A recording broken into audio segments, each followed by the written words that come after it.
That's betrayal. And you know, the worst part is a lot of people on the right are still clapping for it. Now, let's rewind a second. Okay, so MTG sold herself as the no compromise conservative. You know, she's America first, against the Uni Party, exposing corruption, and, you know, standing up to the media and the left. Now, she told you she was different, you know, from the weak Republicans who fold every time CNN gets mad. And people backed her because they were sick of the rhinos using left wing framing to apologize for being conservative.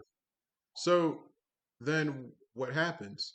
She turns around and starts using, you know, the same left wing rhetoric against her own side.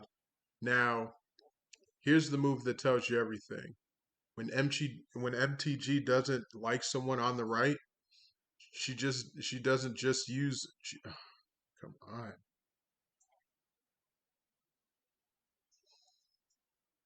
She just doesn't argue policy. She borrows the left script, okay? So now suddenly people who disagree with her, you know, they're the extreme ones. They're dangerous, conspiracy theorists, um, embarrassing the party. Now, does this all sound familiar? You know, that's exactly how MSNBC talks about all of us.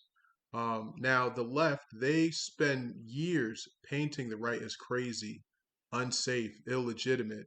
And MTG's response is to turn around and throw those same labels at conservatives who don't kiss her ring. Now, to me, that's not leadership. That's more so doing the left's work for them.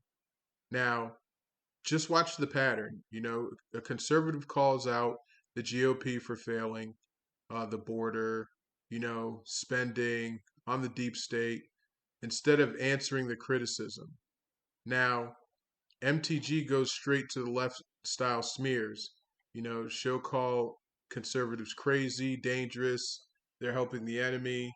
That's exactly how the left shuts down debate. They don't argue, they just label.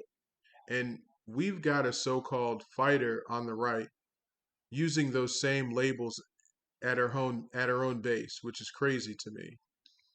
Now, some people will say, you know, come on, Blackwing.